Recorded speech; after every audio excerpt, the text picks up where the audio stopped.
Welcome to our final lesson on narrative writing. I'm Nicola Shongwe. Narrative writing doesn't always have to be serious. When you're writing a story, it can be funny or have some light-hearted moments. If you think about it, many jokes are actually narratives. They just happen to have a funny ending or a punchline. In this lesson, I'm going to show you some techniques that will help you make some of your amusing narratives or anecdotes more enjoyable to read.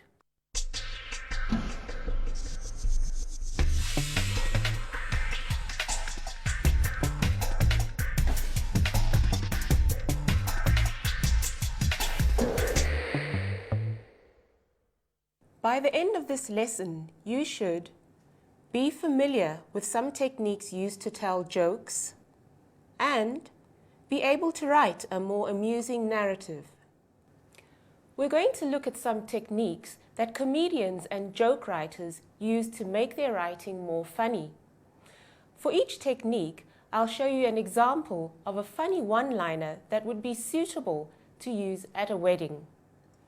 The first technique is to use exaggeration, blowing something out of proportion to make it funny.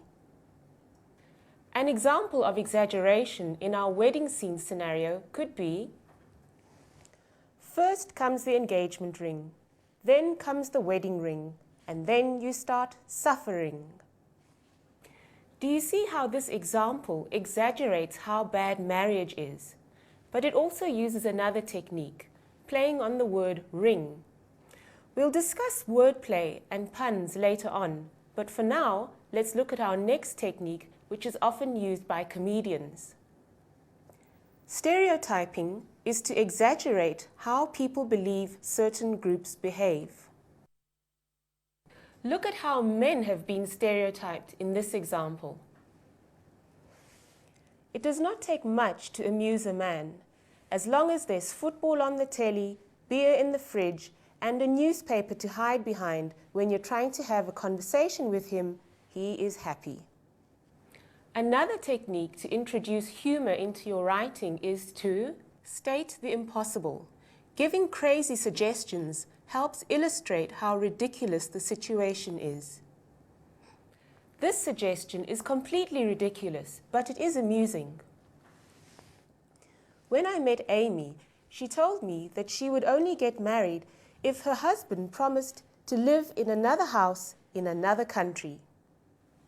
Another technique is to use juxtaposition.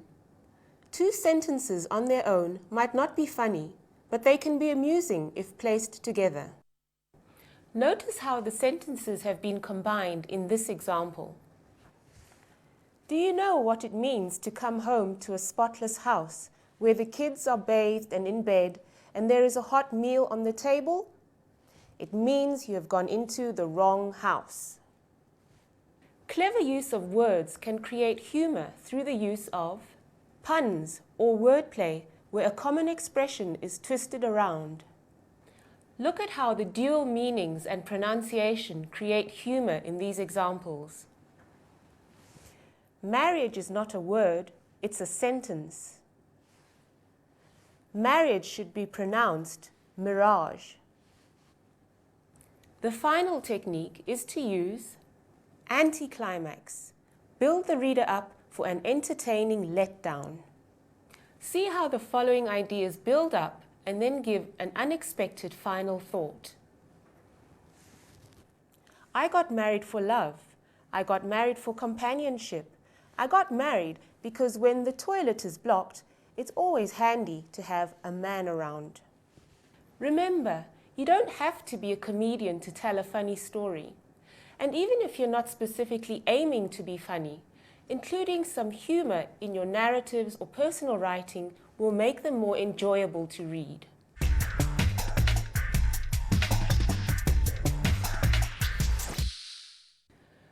The most important thing to remember when incorporating humor into your writing is to get the structure right. The structure of a joke is very important. It needs to build up to a climax or punchline. In a way, jokes are similar to suspense stories in that The reader is given clues along the way, but is kept guessing until a final surprise or punchline.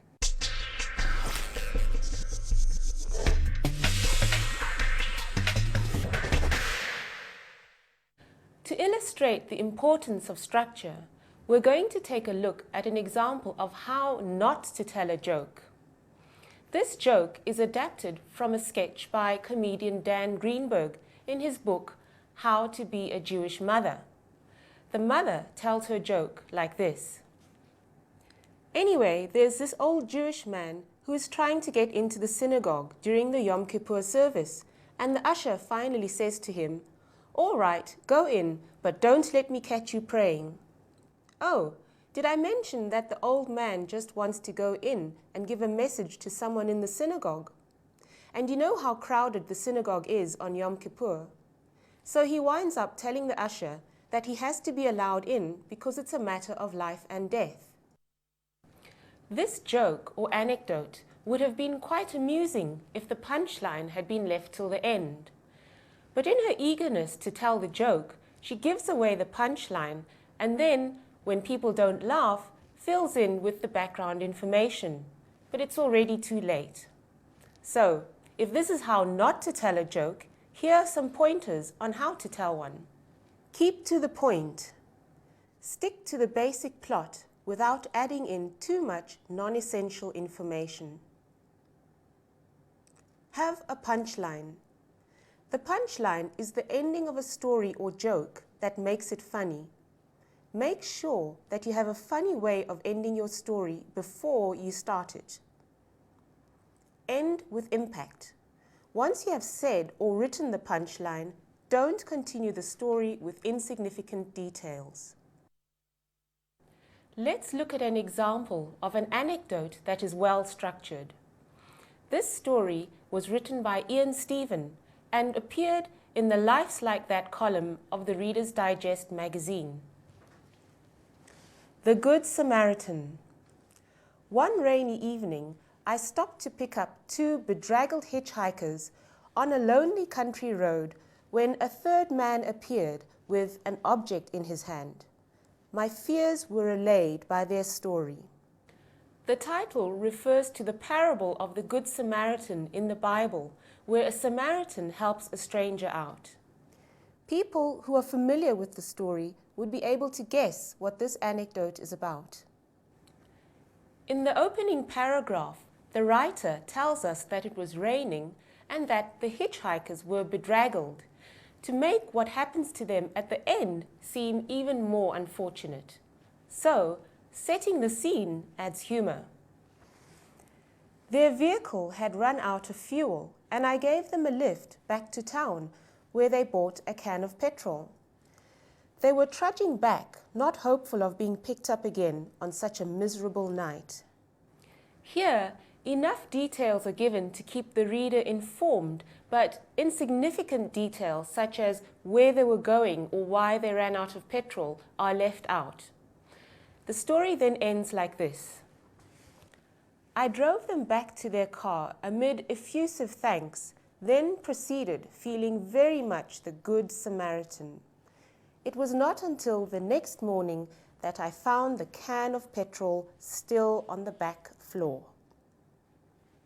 It's funny that the Good Samaritan thought the hitchhikers might do him harm, when in fact, without meaning to, he does them harm.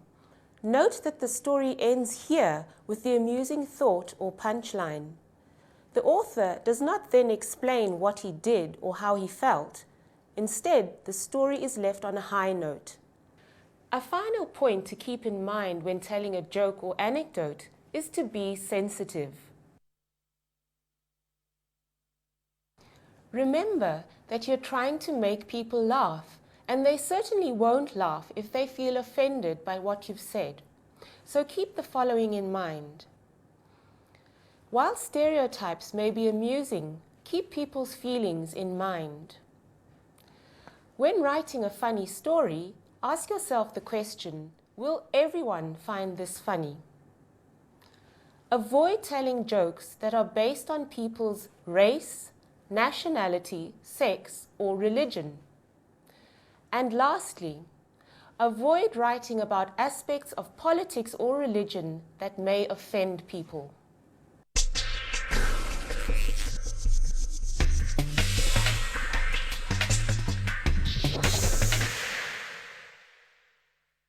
Based on what you've learned in this lesson, see if you can complete this task.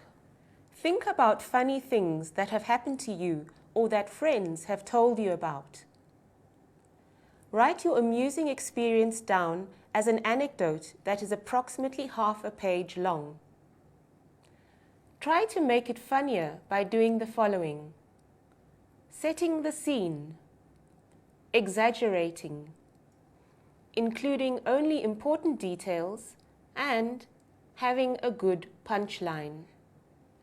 Well, I hope you enjoy that task, and I hope you've enjoyed this series on narrative writing. As I've said before, read a lot, write a lot, and share your writing with others. Who knows, maybe one day some of your writing will be published. Goodbye.